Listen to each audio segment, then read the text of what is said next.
Gospodin s vama. Čitanje Svetog Evanđelja po Marku.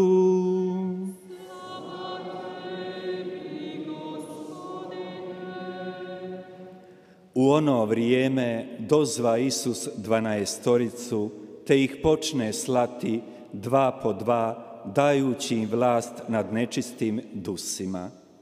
I zapovjedi im da na put ne nose ništa osim štapa, ni kruha, ni torbe, ni novca o pojasu, nego da nose samo sandale i da ne oblače 2 haljina.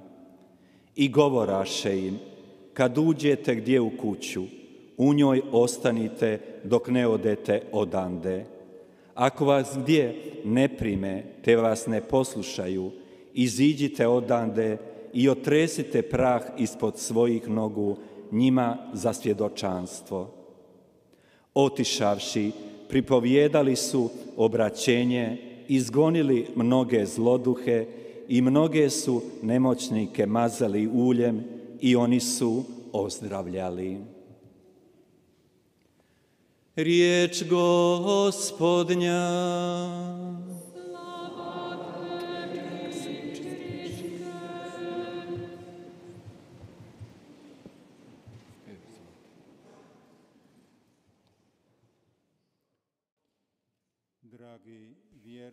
사랑하는 교형자매 여러분,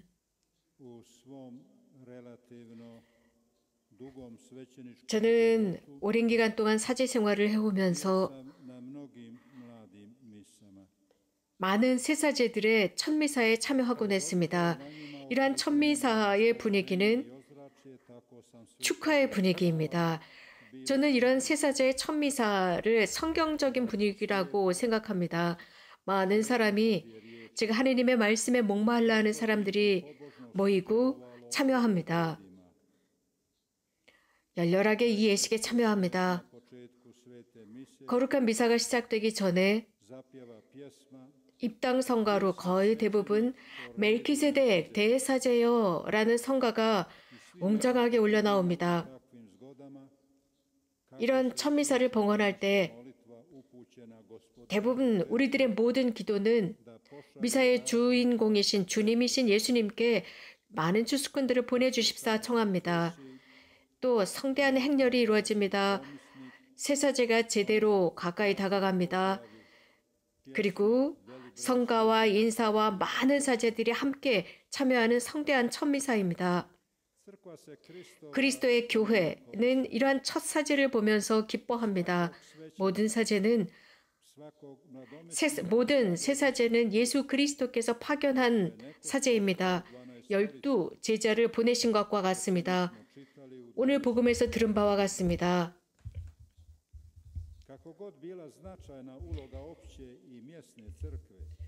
교회, 보편교회, 지역교회, 모든 교회 내에서 여러 가지 많은 중요한 것들이 있습니다.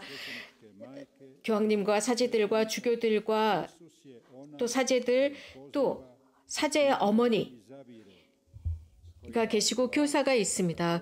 그리고 예수님께서는 한 사람을 선별하고 선택하셔서 그를 사제로 수품하십니다. 오늘 복음의 몇몇 디테일을 보면 물론 삶 자체가 바뀌었습니다. 생활의 조건도 바뀐 것을 분명히 알고 있습니다. 삶이 바뀌었습니다. 하지만 정말 중요한 것은 복음 정신을 그대로 굳건하게 지키면서 살아가는 것입니다. 우리는 구체적이고 확실한 사람들로 살아가야 합니다. 예수님께서는 제자들에게 몇몇 가지 것들을 하지 말라고 하셨습니다. 즉 자신의 길을 가면서 어떤 안전함과 확실한 것을 주는 것들을 지니고 가지 말라고 했습니다. 신발은 신되 옷도 2벌은 껴입지 말라고 하십니다. 그러면서 지팡이 외에는 아무것도, 빵도, 여행 보따리도, 전대의 돈도 가져가지 말라고 명령하십니다. 그러시면서 예수님께서 이렇게 제자들을 파견하시면서 어떤 안전한 것도, 그들에게 도움이 되는 것도 지니고 가지 말라고 하셨습니다. 왜냐하면 그들이 지닌 사명은 기쁜 소식을 전하는 이 신비의 사명이기도 하지만 더 중요한 것은 그들에게 있어서 유일한 보증, 유일한 안전함, 그들에게 유일한 성공은 말씀 자체여야 한다는 것입니다. 하느님의 말씀을 선포하는 사람은 하늘을 나는 공중의 새들을 먹이시고 들판에 핀 백합을 예쁘게 꾸며주시는 바로 그 주님께서 이들을 돌보아 주신다는 것입니다. 그들이 생존하고 살아갈 수 있도록 도와주시는 분은 다른 안전함이 아니라 예수 그리스도입니다. 사람들이 생각하는 그런 것이 아닙니다. 그렇기 때문에 이러한 모든 것을 그들이 스스로 자신들의 모범으로 드러내야 합니다. 즉 설교하는 사람들, 예수님의 제자들이 몸소 드러내고 모범을 보여야 합니다. 그 어떤 것에도 자신들의 삶을 보장해주거나 안전장치를 갖는 것이 아니라 오로지 예수님의 제자라면 가장 먼저 하느님의 나라를 찾는 모습입니다. 하느님의 나라와 그분의 의로움을 찾는 것입니다. 나머지 것은 저절로 주어질 것이다 라고 말씀하셨습니다. 마테오 복음에서 우리가 읽을 수 있는 말씀입니다. 예수님의 제자라면 늘 인식하고 있어야 하는 것이 있습니다. 그저 말로만 설교하는 것이 아니라 이 기쁜 소식을 자신의 몸으로 증언하는 것입니다. 모범입니다. 표양입니다. 예수 그리스도의 제자는 예수님의 약속의 완성됨을 기다려야 합니다. 즉 성령입니다. 이것은 예루살렘에서였습니다. 모든 유대아와 사마리아와 심지어는 세상 끝까지 가서 이 복음 말씀을 전하라고 했습니다. 사도행전에서 분명히 언급하는 내용입니다. 기쁜 소식의 증인으로 산다라는 뜻은 완전하게 그 복음대로 사는 것입니다. 뿐만 아니라 완전하게 이 복음의 향기를 뿌리고 어디를 가나 그 복음 자체가 제자의 모습이어야 합니다. 제자들은 아무것도 지니지 않고 오랜 선교 여정을 떠납니다. 복음을 전하기 위해서입니다. 그러면서 곳곳에서 그리스도인 공동체를 만들었습니다. 그리고 그 공동체를 만들었을 때 그 공동체들이 자발적으로 커나갑니다. 바오로 성인께서는 복음의 빚을 졌다고 말씀하셨습니다. 그래서 더욱 자신의 손으로 노동을 했다고 했습니다. 복음을 들은 어떤 누구에게도 부담이 되지 않으려고 자신의 손으로 직접 천막을 짜가면서 복음을 전했다고 했습니다. 누구든지 성령의 감도를 받고 성령의 말씀을 전하는 사람들은 바오로 성인처럼 살아가야 합니다.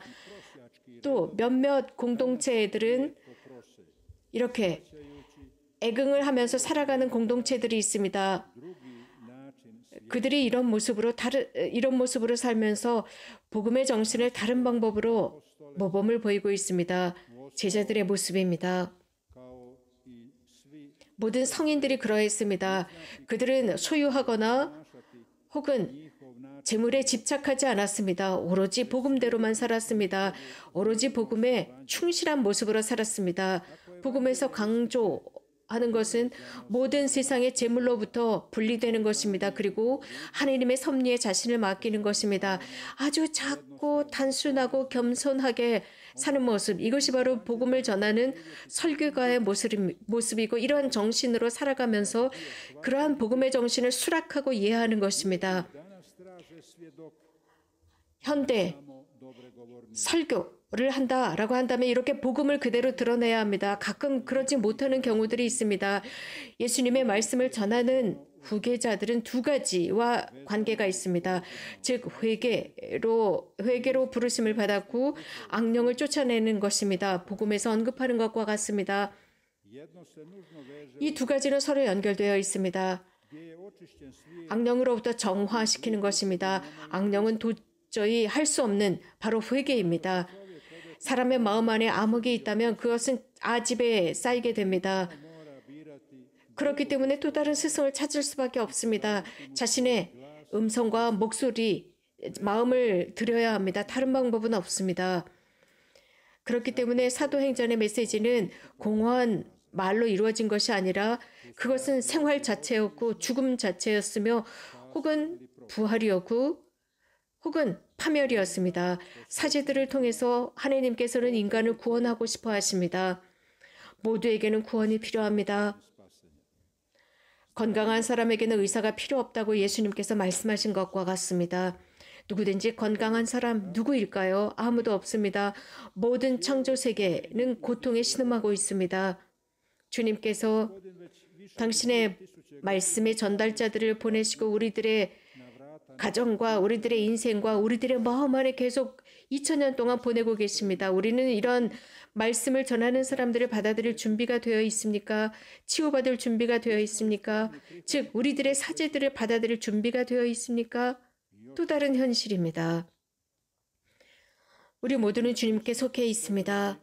그렇기 때문에 그분의 증인이 되어야 하는 의무가 있습니다. 모범을 보여야 합니다. 이미 들은 바와 같습니다. 약간 말씀을 전하고 성공했다라는 자화자찬이 아닙니다. 겉으로 보이는 성공, 그것은 예수님의 척도가 아닙니다. 예수님 앞에서, 예수님의 메시지 앞에서 전혀 효과를 드러내지 못합니다. 그분의 효과와 그분의 힘은 그분 안에 있습니다. 정말 중요한 것은 예수님의 그 포도원에서 일하는 일꾼이어야 합니다. 그 안에 있을 때야만 예수님께서 우리를 셈하실 수 있습니다. 몇 명인지 셀 수 있고 또 우리가 하는 그 일을 그분께서 보실 수 있고 우리가 뿌리는 씨를 그분께서 보실 수 있기 때문입니다. 사도들, 사제들, 첫사제, 첫미사 등등은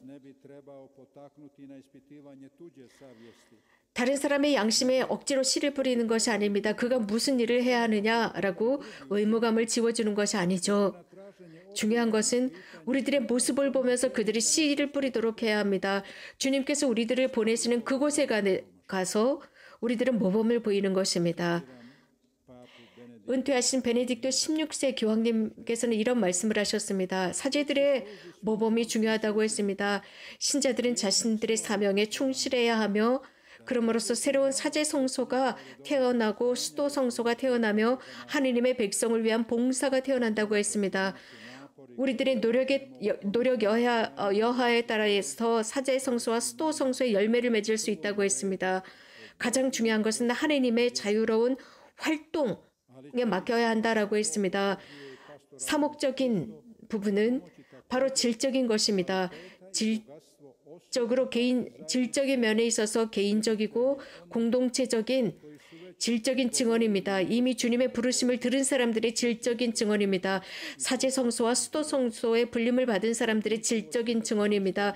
그들의 증언과 모범을 통해서 다른 사람들의 마음속에서 정말 관대하게 그리스도의 부르심에 응답할 수 있는 희망을 주는 것입니다.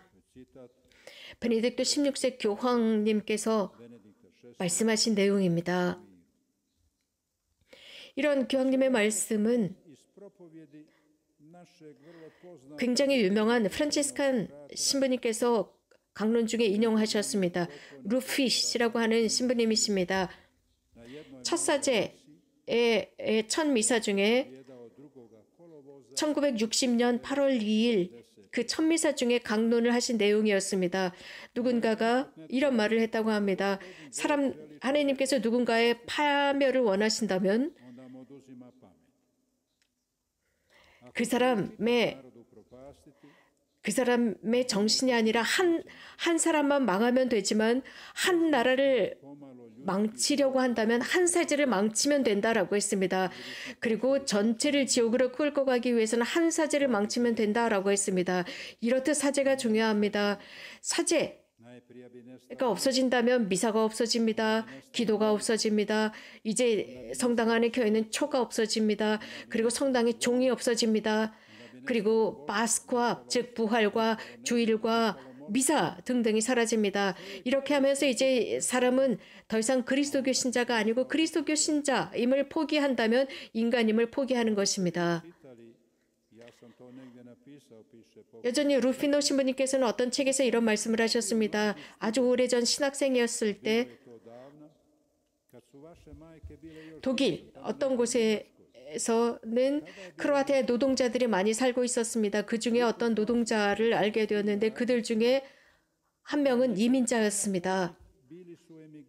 집으로 돌아갈 수 없는 상황이었습니다. 그가 옛 유고슬라비아 연방에서 잘못해서 들어갈 수가 없었습니다. 그는 아내와 5명의 자녀들이 있었는데 부잔스키 근처였습니다. 2년, 3년, 7년. 그래서 아내가 남편으로 오거나 아이들이 찾아오는 것이었고 그러면서 이제 아이들이 아버지를 찾아오게 됩니다. 그러다 주일이 되면 그는 늘 고해성사를 받았고 영성체를 했고 미사에 참여했고 또 밖에 나오면 사람들과 대화를 나누곤 했습니다. 어느 날 주일 그는 아이처럼 울기 시작했습니다. 나이 든 한 남자가 어린 아이처럼 엉엉 울었습니다. 정말 눈물을 펑펑 흘렸습니다. 그때 저는 그 사람을 보면서 아내나 아이들 중에 누군가 죽었나 보다. 그래서 위로해야지라고 가서 이제 조금 있으면 집으로 돌아갈 거야. 이제 가족들을 만날 수 있을 거야. 왜 이렇게 우세요? 라고 했습니다. 그러자 그 사람은 신부님, 그게 아니에요. 저는 모든 것에 다 진절머리가 났습니다. 정말 매일이 너무나 똑같습니다. 아무 의미가 없습니다. 그리고 그 주일 저는 미사에 참여하고 고해성사를 받고 영성체를 받고 사제들도 똑같은 제의를 입고 똑같은 영성체를 받고 우리 안에 계시고 정말 일상이 너무나도 똑같습니다. 너무나 지루합니다. 다음 주일도 똑같을 텐데요. 정말 지겹습니다. 라고 했답니다. 사랑하는 형제자매 여러분, 이런 문제가 어디에서부터 오는 것일까요? 난 사제를 초월적인 인물로 생각을 했었기 때문일 수도 있습니다. 그러나 분명히 사제는 초월적인 인물입니다. 하지만 사제는 그것뿐만 아니라 한 사람입니다. 우리들처럼 유기체이며 이제 죽을 운명에 처한 사람입니다. 마음도 똑같습니다. 똑같은 어머니로부터 태어났고 아버지가 있는 우리들과 같은 사람이 바로 사제들입니다. 초월적인 존재 어떤 개념을 지니고 있지만 인간적인 면이 있습니다. 바오로 성인은 말씀하셨습니다. 이렇게 놀라운 보물, 위대한 보물을 쟁반에 받쳐 들고 나갑니다. 하지만 자칫 잘못하면 이 지상의 법에 의해서 좌우될 수 있습니다. 유혹이 있습니다. 우리들의 몸은 너무나 약합니다. 형제자매 여러분, 그럼에도 불구하고 예수 그리스도 그분은 대사제이시며 여러분들의 구원을 위해서 그분께서 대신하실 수 있습니다. 그래서 우리들에게 사제들을 주신 것입니다. 사제들에게 권한과 힘을 악령과 마귀들을 향한 힘을 주셨습니다. 그리고 환자들을 치유할 수 있는 힘을 주셨다고 바오로 성인께서는 말씀하셨습니다. 형제자매 여러분, 여러분은 성모님을 공경합니다. 저를 비롯한 여러분들의 기도와 여러분들이 하시는 매주거리의 순례를 통해서 많은 사람들이 사제가 되었고 수도자가 되었습니다. 이곳에서 하느님의 부르심을 들었습니다. 우리는 이러한 사제 성소, 수도 성소를 위해서 계속 기도합시다. 사제와 수도 성소가 없는 곳은 교회가 없는 것입니다. 서양 전체는 얼마 전까지만 해도 서양 교회라고 했지만 지금은 사제와 수도자가 부족한 성당들이 수두룩합니다. 이 코로나 바이러스로 인해서 많은 사람들은 성당에 가지 않고 있습니다. 동물의 권리도 이야기하고 자연의 권리도 이야기하지만 태어나지 않은 아이들에 대한 권리는 어디 있는 것입니까? 아직 태어나지 않은 아이들, 민주주의라는 이름 하에 이러한 생명들이 죽어가고 있습니다. 그러면서 삶의 자유와 삶의 권리라는 이유로 태어나지 않은 아이들을 함부로 죽이고 있습니다. 얼마나 많은 아이들이 죽어갔습니까? 다시 말씀드립니다. 하나님께서 한 국가를 멸망시키려면 사제들을 없앤다고 말씀드렸습니다. 정말 이런 일이 일어나지 않도록 대신 동정 마리아께 기도합시다. 아멘.